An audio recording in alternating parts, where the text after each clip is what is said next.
오늘은 주일입니다. 주일을 보통 거룩한 주일 이렇게 이야기하죠. 왜 거룩하냐면 하나님을 예배할 수 있는 날이기에, 하나님을 기쁘게 예배할 수 있는 하나님이 주신 좋은 날이기에 감사하며 또 거룩하게 여깁니다.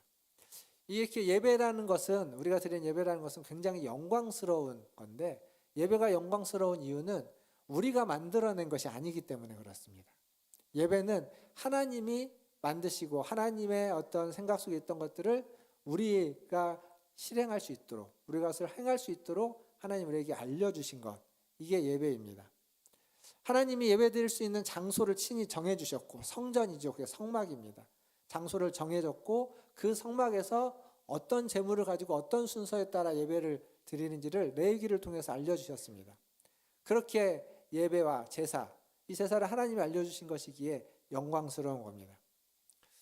왜 그렇게 하나님이 알려주셨냐면 그럴 만한 이유가 있는데, 그것은 우리가 하나님과의 관계가 죄로 말미암아서 깨어졌기 때문입니다. 우리의 죄로 말미암아서 관계가 멀어져 버렸는데, 이 관계를 복원시키는, 다시 관계를 회복하는 방법이 우리에게는 없는 겁니다. 그러자 하나님이 그 방법을 만드셔서, 찾으셔서 그 방법을 우리에게 알려주신 거죠. 그게 제사이고 그게 예배입니다. 이스라엘 백성을 출애굽시켜가지고 애굽에서 나오게 해서 광야에서 성막을 지키게 하시고, 그리고 레위기를 통해서 말씀을 주셔서 성막에서 어떻게 제사를 드릴 것인지를 알려주시고, 그렇게 제사를 하면서 하나님을 만나게 되는 겁니다. 굉장히 신앙생활을 함에 있어서는 아주 중요한 것인데, 근데 그 말씀이 지금 레위기 1장부터 쭉 얘기해서 7장까지 제사의 방식, 방법에 대해서 보았고, 그 제사의 중요한 요소가 되는 대제사장을 임명하는 내용이 8장과 그 임명받은 대제사장이 9장에서 백성을 위해서 제사를 드리는 것까지 봤습니다. 근데 갑자기 10장에 딱 오니까 우리를 굉장히 당황스럽게 하는 이야기가 등장하게 됩니다. 그건 뭐냐면, 제사를 드리던 나답과 아비후가 제사를 드리던 중에 죽었다는 이야기입니다. 제사를 드렸는데, 제사를 드리고 있는데 죽었습니다. 심지어 그들이 제사장이기까지 합니다. 그냥 보통 사람, 보통 유대인들, 아니 혹은 이방인들도 아니라 제사장인데 제사를 드리다가 죽은 겁니다. 본문에 등장하는 나답과 아비후는 어떤 제사장이냐면 아론의 장남과 차남입니다. 그 얘기는 무슨 얘기냐면, 대제사장직이라는 게 지금 막 세워지기는 했지만 대제사장직은 어떤 특성이 있냐면 종신직입니다. 받은 대제사장 아론이 죽으면, 아론이 죽을 때 그의 아들의 그 대제사장직을 물려받게 되어 있습니다. 그러면 아론 다음으로 누가 가장 대제사장 후보로 유력하냐면 나답입니다. 나답. 그러니까 지금 그 제사장들 중에서도 지도자와 같고, 백성들 중에 영적인 리더와 지도자와 같은 그들이, 대표적인 그들이 지금 하나님 앞에서 제사하다가 죽어버린 겁니다. 오늘은 이 사건을 좀 같이 살펴보려고 합니다. 이 사건을 통해서 하나님이 우리에게 무엇을 말씀하시고자 하는 것인지, 이 사건 속에서 우리는 어떤 하나님의 음성을 들어야만 하는지.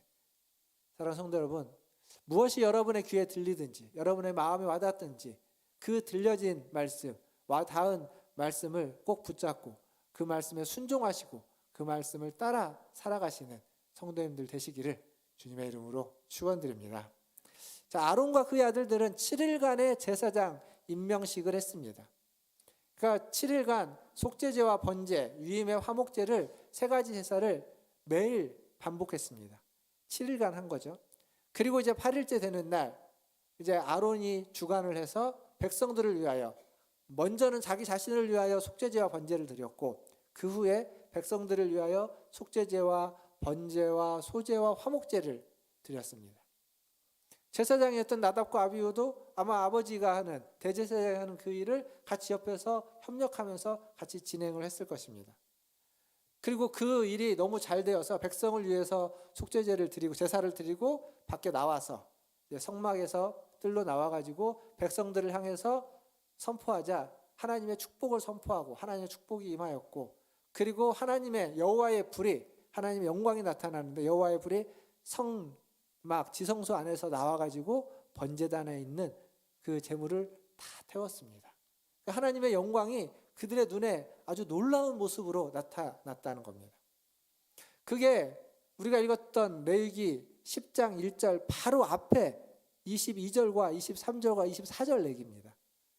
그런 영광을 금방 봤는데 성경이 이제 장을 넘어서면서 얼마나 시간차가 있는지 우리가 잘 알 수는 없지만 시간차가 좀 있다 해도 굉장히 놀라운 장면 아니겠습니까? 한 번도 본 적이 없는 장면, 그걸 경험했는데 갑자기 10장에 딱 오니까 1절에 오니까 그들이 죄를 범하고 있는 겁니다. 잘못을 하고 있는 거죠. 다시 한번 1절을 보겠습니다. 1절 같이 한번 읽어보겠습니다. 아론의 시작. 아론의 아들 나답과 아비후가 각기 향로를 가져다가 여호와께서 명령하시지 아니하신 다른 불을 담아 여호와 앞에 분향하였더니 10장의 19절쯤 가보면 이 나답과 아비후가 드렸던 제사가 속죄제와 번제였을 거다라는 것을 추측할 수 있는 내용이 나옵니다. 그러니까 속죄제와 번제를 들으면서 향로에 불을 담아가지고 갔습니다. 근데 뭐라고 지금 말하고 있냐면 여호와께서 명령하지 아니한 다른 불을 담아 갖고 왔다. 불은 다 불 아닌가요? 왜 꼭 그 불이어야 하면 될까요? 그 불에, 그 어떤 불에 특별한 능력이 있기 때문에 그 불에야만 합니까?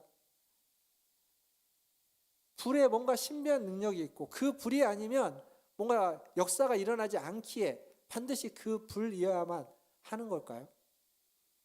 그렇지 않습니다. 지금 여기서 말해주는 건 그 불에 어떠한 능력이 있고 어떤 신비한 힘이 있어서 그 불을 꼭 써야만 하거나 그 불만이 제사에 적합하기 때문에 그 불을 써야만 하는 것이 아니라 중요한 건 불이 아니라 여호와의 명령입니다. 명령. 여호와가 명령했는데 명령하지 아니한, 즉 명령을 듣지 않고 임의로 자기의 뜻대로 불을 썼다는 겁니다. 잘 보시면 출애굽기 24장부터 성막을 짓는 내용이 나옵니다. 그러니까 성막을 지을 때부터 반복해서 얘기되는 게 뭐냐면 여호와께서 말씀하여 가라사대, 이런 식의 표현, 하나님이 말씀하셨다라는, 하나님이 명하였다라는 표현이 성막을 지을 때부터 시작해가지고 여러분 지금 레위기 그동안 봐왔는데 앞부분에 제사법을 이야기할 때 끊임없이 반복해서 나옵니다. 그리고 지금 이제 10장은 이야기 스토리니까 안 나오지만 11장으로 넘어가면 또 나옵니다. 그 얘기가. 그러니까 하나님이 명령했다, 말씀했다 라는 얘기를 지속적으로 반복하고 있습니다. 그 명령에 순종했을 때, 9장에 보면 그 명령에 순종했을 때 하나님의 영광이 나타나죠. 여호와의 불이 임합니다. 근데 10장에 오니까 그 불이, 이 불도 여호와로부터 나온 불이고 저 불도 여호와로부터 나온 불입니다. 9장의 불도 여호와의 불인데 그 불은 영광의 불이고 축복의 불입니다. 그런데 10장에 가보면 여호와께로부터 불이 나오는데 그 불은 심판의 불이고 진노의 불입니다. 차이는 뭘까요? 9장은 순종했고 10장은 명령에 불순종했습니다. 명령에 순종했을 때 여호와의 불이 우리에게는 축복의 불이 되고 영광의 불이 됩니다. 은혜의 불이 됩니다. 그러나 여호와의 명령에 불순종했을 때 여호와의 불은 우리를 심판하고 우리를 책망하고 우리에게 진노가 임하는 진노의 불이 되는 겁니다. 사랑하는 성도 여러분, 나답과 아비후가 했던 제사, 앞에서 말씀드렸지만 속죄제와 번제라고 했습니다. 자기의 죄를 위하여 자기의 죄의 사함을 받기 위해서 드리는 제사, 그리고 하나님과 관계가 회복되면서 하나님께 더 헌신하고 충성하기 위해서 드리는 제사, 이게 속죄제와 번제인데, 근데 그러한 제사를 그들은 온전히 드리지 못했다는 겁니다. 제사를 드리는 자리, 하나님을 예배하는 자리는 하나님을 만나고 그리고 하나님의 말씀을 듣고 그 말씀에 순종하는 자리입니다. 그러니까 제사는 그것 자체로, 제사를 드리러 왔다라는 건 나는 하나님을 예배하기 위해서 왔다, 하나님께 순종하기 위해서, 하나님이 예배하라고 했기 때문에 그 말씀에 순종하기 위해서 왔다라고 말할 수 있습니다. 그래서 이 자리는 저나 여러분이 우리 모두가 다 하나님께 순종하는 자리입니다.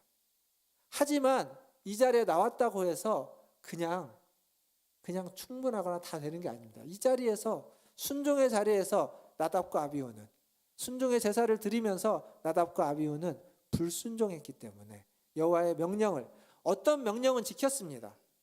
속죄제와 번제를 드리라는 제사의 명령은 지켰습니다. 그러나 어떤 명령은 지키지 않고 불순종했습니다. 우리도 그러죠. 그러면 나답과 아비후처럼 하나님이 역사하시면 그 불순종으로 말미암아 심판의 불과 진노의 불이 우리에게 떨어지는 겁니다. 죽게 되는 겁니다. 이게 우리에게 두려움이 돼야 됩니다. 경각심이 있어야 됩니다. 신앙은요, 전에도 그런 말씀 드린 적이 있습니다. 신앙은 두려움이 꼭 필요합니다. 하나님과의 친밀함이 있어야 됩니다. 하나님과 가까워야 됩니다. 근데 하나님과 가까움이 먼저냐, 두려워하는 경외심이 먼저냐라고 할 때는 경외심이 먼저입니다. 경외심이 있는 상태로 하나님과 가까울 때 그것이 하나님을 떠나지 않는 거지, 경외심은 없고 가까움만 있으면 하나님 앞에서 우리는 방종하게 됩니다. 마음대로 하는 거예요. 버릇없는 아이처럼 굴 수밖에 없습니다. 아닙니다. 경외심도 친밀함도 필요합니다. 오늘 이 말씀에서 지금 말해주고 있는 건 하나님을 두려워할 줄 알아야 된다는 겁니다. 하나님을 경외하는 것. 그때 우리가 있는 자리가 축복의 자리가 되는 겁니다. 사랑하는 성도 여러분, 순종의 자리에서 하나님을 경외하면서 하나님의 말씀에 순종해서 여러분이 있는 그 순종의 자리가 축복의 자리가 되기를 주님의 이름으로 축원드립니다. 다시 1절을 한번 보겠습니다. 1절 다시 보면 나답과 아비후가 향로에 불을 피우면서 하나님께서 명령하지 아니한 다른 불을 사용했습니다. 그러면 원래 사용해야만 하는 불은 뭐였을까? 민수기 16장에 가보면 그 원래 사용해야만 하는 불은 번제단에 있는 불이다라고 나옵니다. 무슨 얘기냐면 앞에서 9장에서 사실 7장부터 8장부터 얘기하면 8장에서 모세가 위임식을 행할 때 제사를 여러 번 드리죠. 그때 그 불은 어디에서 나왔을까요? 아마 어디선가 가지고 왔을 겁니다. 불을 가지고 와서 불을 지폈겠죠. 그렇게 해서 위임식을 다 드리고, 그리고 이제 아론이 제사를 집례해서 또 속죄제와 번제와 소제와 화목제를 드릴 때까지는 그 불이 이어져 왔을 겁니다. 근데 거기서 무슨 일이 생긴 거냐면 여호와의 영광이 나타나죠. 여호와께로부터 불이 나와서 번제단에 있는 모든 제물을 다 살라버림으로 이 불이, 모세가 처음 가지고 왔던 불이 하나님의 불로, 여호와의 불로 바뀌어버리는 겁니다. 여호와의 불이 나와서 거기에 불이 붙어서. 그래서 7장에서 제사장들에게 추가적인 규례를 줄 때 번제단의 불은 절대 꺼트리지 말라라고 하는 이유가 거기 있습니다. 그 불, 하나님의 불, 하나님께로부터 나와갖고 주어진 이 불을 절대 꺼트리지 말라라는 겁니다. 그러니까 이 불을 사용해야 되는데 지금 나답과 아비후는 다른 불을 사용했다라는 겁니다. 왜 그랬을까요? 왜 다른 불을 사용했을까요? 성경에 그거에 대한 구체적인 이유가 나오지 않지만 10장 8절부터 보면 그 이유를 우리가 얼마든지 추측할 수 있습니다. 8절부터 11절까지 말씀을 또 같이 한번 읽어보도록 하겠습니다. 8절입니다. 시작. 여호와께서 아론에게 말씀하여 이르시되 너희와 내 자손들이 회막에 들어갈 때에는 포도주나 독주를 마시지 말라. 그리하여 너희 죽음을 면하라. 이는 너희 대대로 지킬 영영한 규례라. 그리하여야 너희가 거룩하고 속된 것을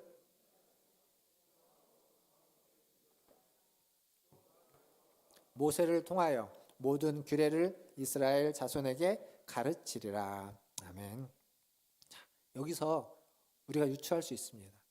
나답과 아비후가 여호와께서 명령하지 아니한 다른 불을 사용한 건 그들이 술을 먹고 술에 취해서 분별력이 떨어졌던 겁니다. 그들이 억지로 일부러 그런 건 아닐 겁니다. 일부러 다른 불 갖다가 어떻게 되나 안 되나 시험해보자 그런 마음은 아니었을 겁니다. 하지만 분별력이 떨어지자 지금 말씀은 여기 9절은 포도주나 독주라고 했지만 포도주나 독주가 아니어도 분별력을 떨어뜨리는 그 어떤 것이라도 우리가 하나님을 섬기고 하나님을 예배하는데 걸림돌이 될 겁니다. 순종하지 못하게 만들게 되는 겁니다. 그러자 거룩한 것이 무엇이고 속된 것이 무엇이고 정한 것이 무엇이고 부정한 것이 무엇인지 알지 못하게 된 거죠. 결국 이 불은 부정한 곳에 있었던, 부정한 곳에 있는 불을 가지고 왔기 때문에, 그걸 가지고 거룩한 곳에 갔기 때문에 이 정해지는 이 단계를 거치지 않았기 때문에 나답과 아비후는 죽음을 면하지 못했던 겁니다. 사랑하는 성도 여러분, 하나님은 우리에게 지혜를 주셨습니다. 생각할 수 있는 힘, 이성이라는 것도 주셨습니다. 그리고 윤리와 도덕도 우리에게 주셨습니다.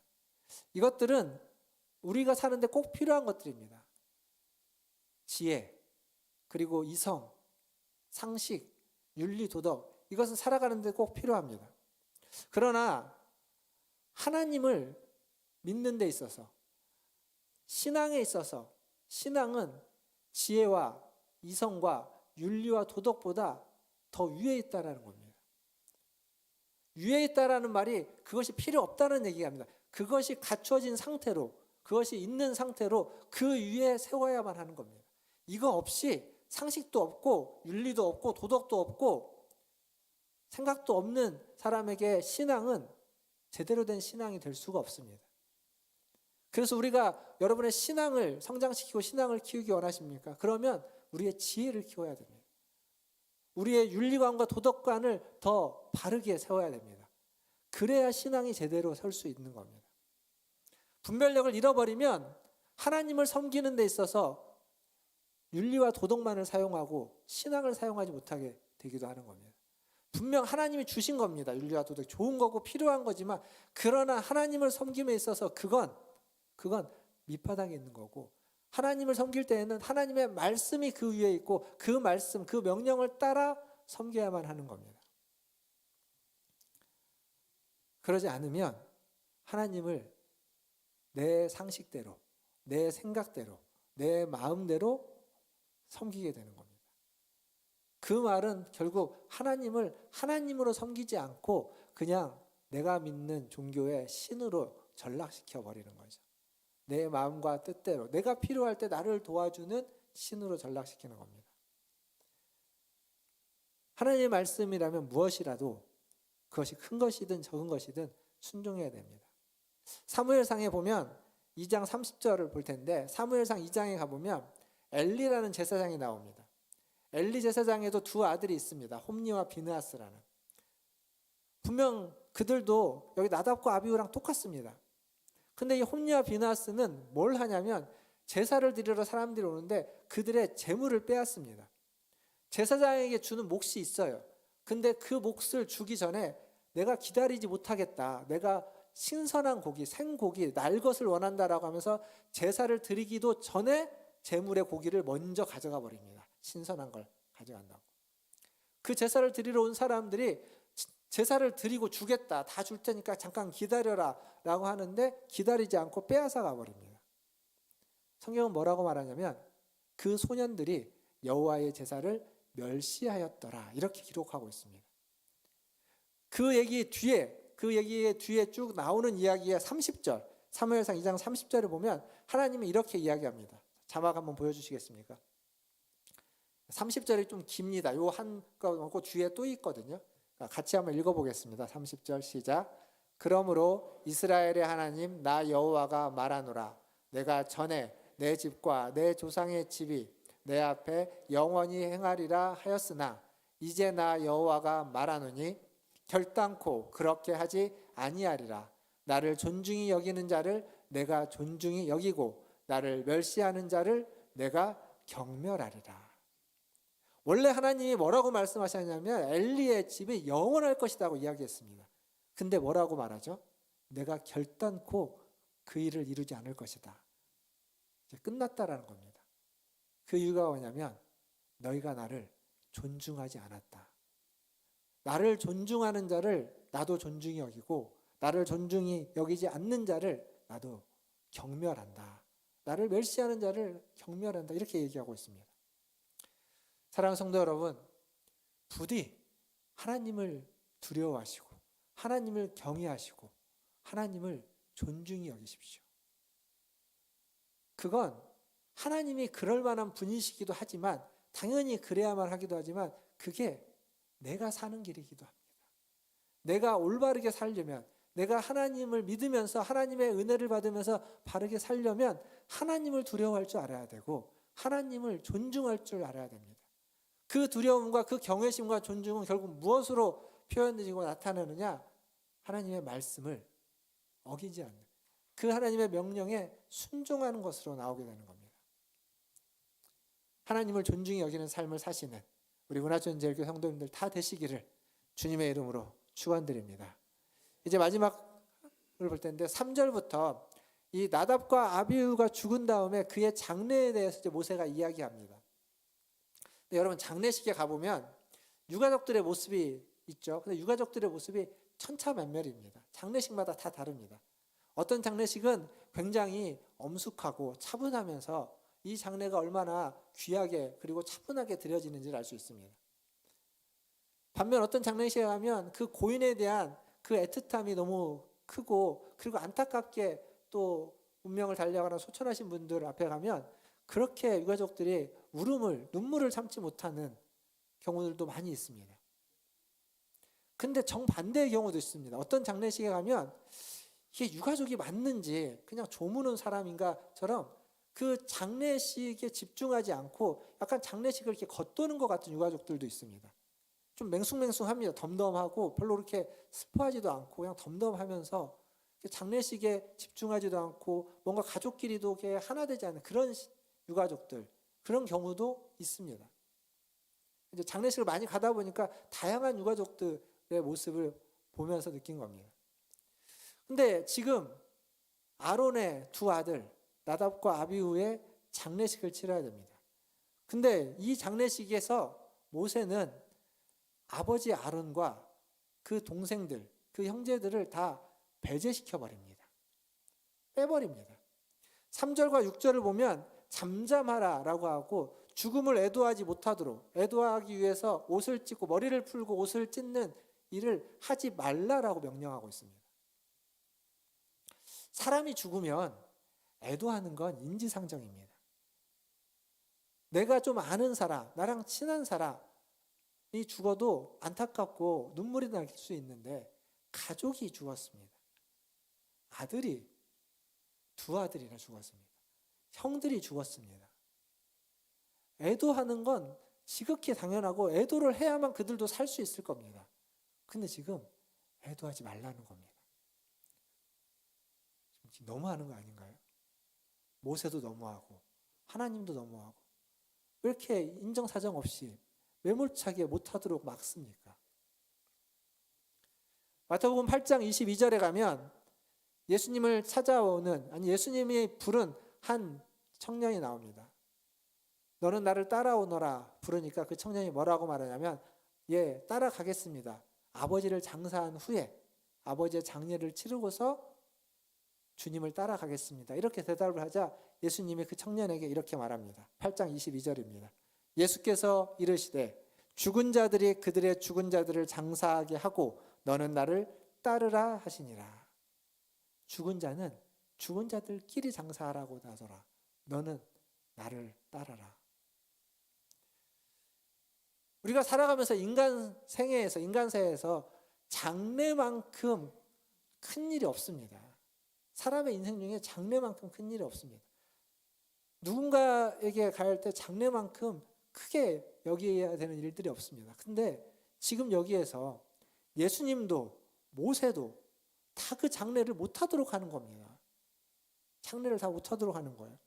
심지어는 아들인데, 심지어는 아버지인데 가족 간의 사랑을 저버리라?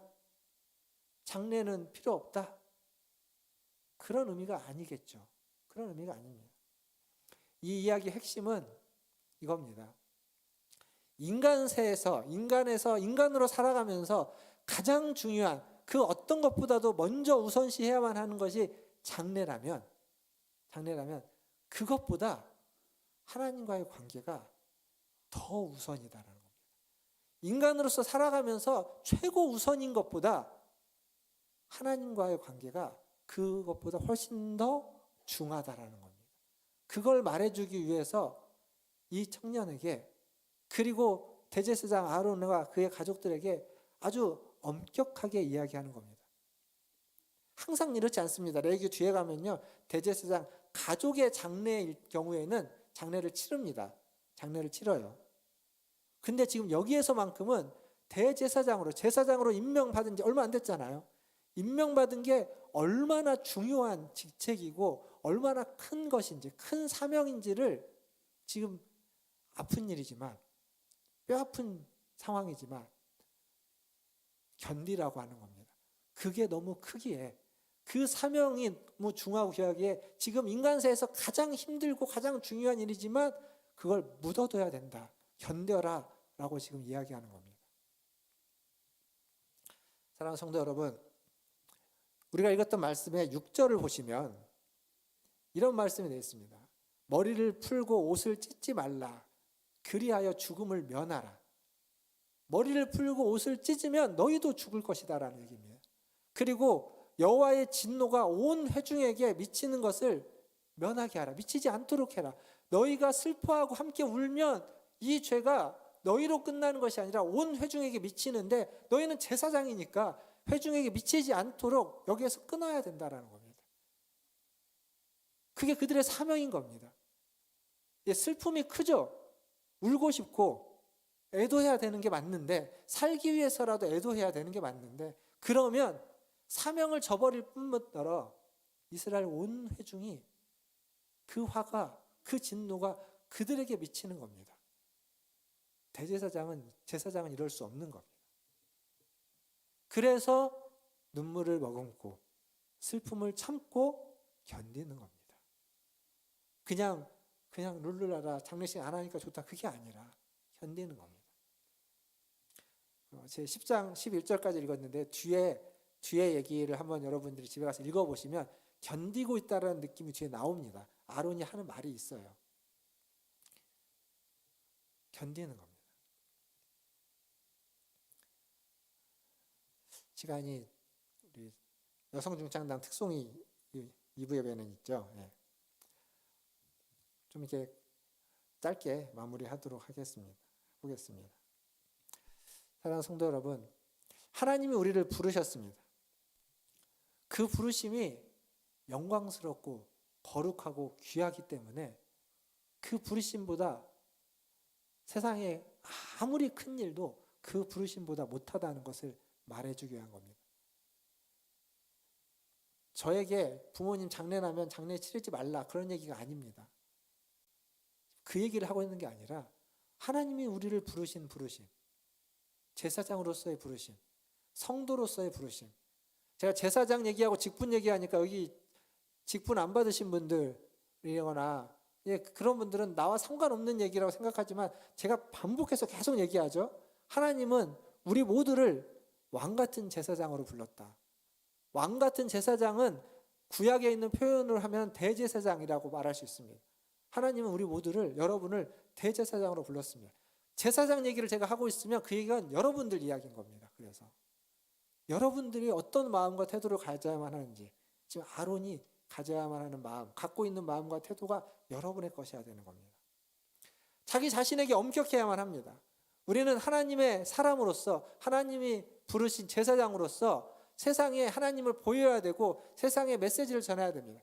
만약 하나님의 심판 앞에서 그 심판을 받아들이지 않고 그 심판에 항거하거나 그 심판을 수용하지 않으면서 애통한다면, 그건 그들이 제사장으로서 바르게 하는 것이 아니기 때문에 그것을 수용 안 할 수 없는 겁니다. 하나님의 뜻을 전하는 사람으로서 세상 앞에서 더 엄격하게 살아야만 하는 겁니다. 그게 지금 하나님이 우리에게, 제사장인 저와 여러분들에게 요구하는 겁니다. 사실 우리는요, 다른 사람 눈에 있는 티끌은 잘 보면서 내 눈에 있는 들보는 보지 못합니다. 주님이 하신 말씀이죠. 어떻게 바꿔야 될까요? 다른 사람 눈에 있는 들보는 못 본 척 해야 되고, 내 눈 속에 있는 티끌은 하나라도 이잡듯이 뒤져갖고 찾아내서 바꿔야 됩니다. 그 엄격함을 지금 말씀은 요구하고 있는 겁니다. 나는 느슨하게 살면서 다른 사람에게 바르게 살아라고 요구하는 게 아니라, 나는 대충 살면서 나는 핸드폰 보고 막 게임하고 보고 있으면서 다른 사람 게임하고 있으면 핸드폰 중독됐다고 뭐라고 하는 것이 아니라, 나에게 더 엄격하고 나에게 더 올바르게 나를 요구할 때, 그때 비로소 우리는 하나님의 사람으로 하나님께 쓰임받는 사람이 될 수 있습니다. 멍게 좋아하십니까? 해산물 멍게. 멍게에 뇌가 있을까요? 없을까요? 있겠죠. 근데 멍게에는 뇌가요, 있었습니다. 멍게가 유충일 때, 바닷물을 돌아다니는 유충일 때는 뇌가 있습니다. 그래서 뇌를 가지고 뭐 여러 가지 자기의 이제 살 길을 찾아 헤매겠죠. 그러다가 어떤 바위를 만나서 정착을 합니다. 그래서 그 바위에 붙어가지고 살게 되면 더 이상 돌아다닐 필요가 없잖아요. 뇌가 필요가 없어지면 그 멍게의 척추액이 뇌를 먹어버립니다. 그래서 뇌가 사라집니다. 여러분이 먹고 있는 멍게는 뇌가 사라진 멍게입니다. 왜 그럴까요? 필요 없으니까, 쓰지 않으니까 없어지는 겁니다. 하나님은 우리를 세상에 보내셨습니다. 이 세상에서 가만히 세상에 붙어서 살라고 하지 않고 세상을 유영하면서 돌아다니면서 살아야 됩니다. 그곳에서 하나님의 뜻대로 살려면 우리의 뇌가, 우리의 영적인 뇌가, 우리의 영적인 감각이 떨어지면 안 됩니다. 그게 계속 닦아져야 되고 빛나야 되고 계속 갈아져야 됩니다. 근데 세상에 그냥 딱 붙어가지고 세상하고 똑같이 살아가게 되면 영적인 뇌는 필요가 없어집니다. 하나님의 뜻대로 살려고 애쓰지 않는데, 하나님의 말씀을 알려고 하지도 않고 하나님의 말씀을 순종하려고 하지도 않는데, 더 이상 뇌가 있을 필요가 없으면 영적인 뇌는 죽어갈 겁니다. 사랑하는 성도 여러분, 여러분 안에 있는 하나님이 여러분 안에 주신 영적인 뇌가 왕성하게 활동할 수 있도록, 무엇이 정하고 부정한 것인지, 무엇이 거룩하고 속된 것인지, 하나님이 원하시는 삶의 모습은 무엇인지, 어떤 태도와 어떤 자세로 오늘을 살아가고 내일을 살아가고 이 일을 해야 될 것인지를 끊임없이 기도하고 찾으십시오. 그러면 여러분에게 주신 영적인 뇌가 더욱 왕성하게 활동하고, 그렇게 분별력을 키워서 살아갈 때 주님과 함께 주님의 역사에 동참하게 되는 줄 믿습니다. 그러한 은혜가 저와 여러분 우리 모두에게 있기를 주님의 이름으로 축원드립니다. 기도하겠습니다.